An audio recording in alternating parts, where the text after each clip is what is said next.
Todos os dias, nossos sentidos são inundados por cores, sons,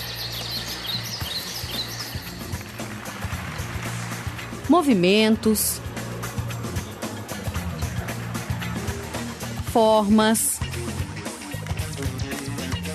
luzes,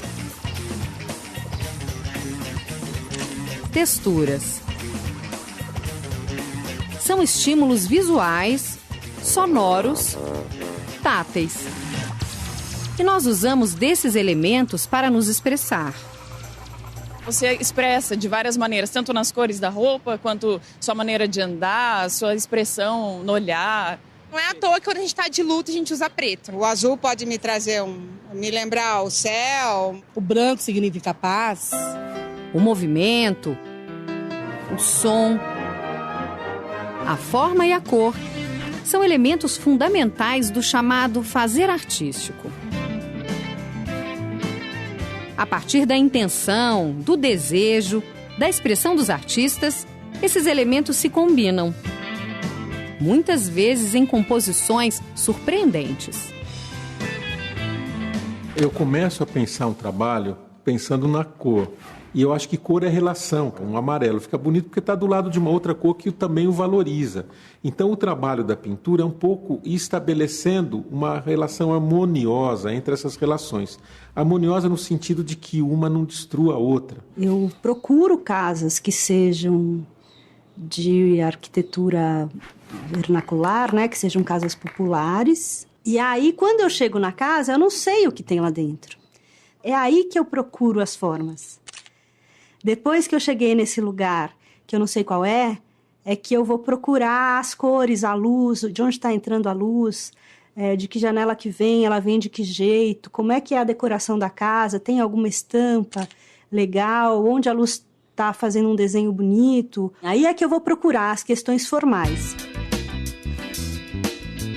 Mas quando é que as cores, as formas e os volumes deixam de ser elementos de uma imagem para se transformar em arte?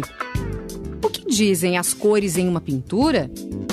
As formas e os volumes em uma escultura?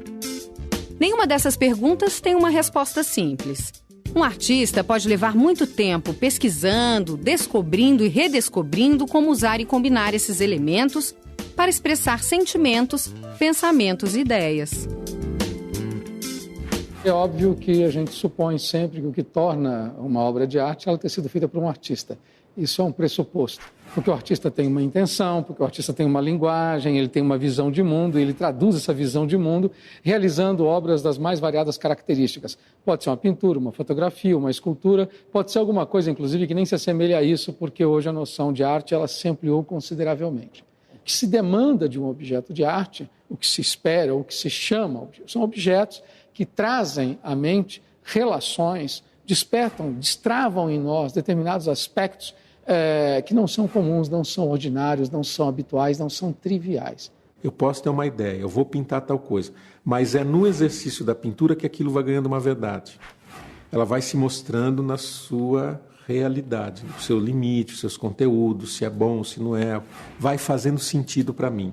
Esse sentido só vai se fazendo à medida que eu vou trabalhando. O próprio ato de enquadrar já revela uma escolha ideológica, né? Se eu vou mostrar isso que eu estou vendo daqui, ou daqui, ou daqui, ou subir um pouquinho, ou abaixar um pouquinho, o resultado visual que sai dessa minha escolha já determina a leitura de quem vai olhar essa imagem. Então, a câmera ela é um elemento técnico que está na mão de um ser humano, que mesmo que não saiba, na hora de usar esse elemento técnico, está colocando a sua história de vida ali no meio. Intencional ou não, é a partir da organização de elementos feita pelo artista que a arte acontece. Mas será que esses elementos possuem um significado? Você não tem obra sem ter espectador. E aí, então, o cara que entra em contato com uma pintura, com qualquer objeto, e fica fascinado, ele começa a lançar significados sobre aquilo. Às vezes, alguém que produziu aquilo tinha esses significados em mente. Outras vezes, não. Isso é que é interessante. As pessoas sentem muita necessidade de descobrir o que é. O que isso quer dizer? Esse problema de o que uma coisa quer dizer, normalmente mata a coisa. Esse é um problema. Então, tome cuidado com isso em primeiro lugar. Porque uma boa obra, ela é inesgotável. Então, as interpretações são todas provisórias. Eu acho que a nudez, à primeira vista, é a que mais chama atenção. Pelo fato dela estar com um seio à mostra, acredito que ela tenha passado essa mensagem a uma mulher guerreira, trabalhadora, que teve não sei quantos filhos. Talvez a intenção dela seja sair do comum, sair da fotografia, que está tudo no lugar, onde tudo é normal, e chamar atenção, realmente.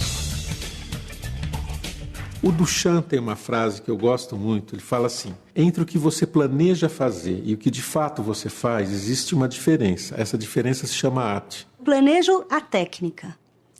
Então, de tanto fotografar, eu saquei que se eu usar um tempo de exposição maior e um diafragma super fechado, porque os ambientes são escuros, eu preciso usar tripé, eu fui sacando com a experiência que quanto maior ele fosse, mais eu conseguia um desvio na cor, mais eu conseguia sair da cor real daquele ambiente.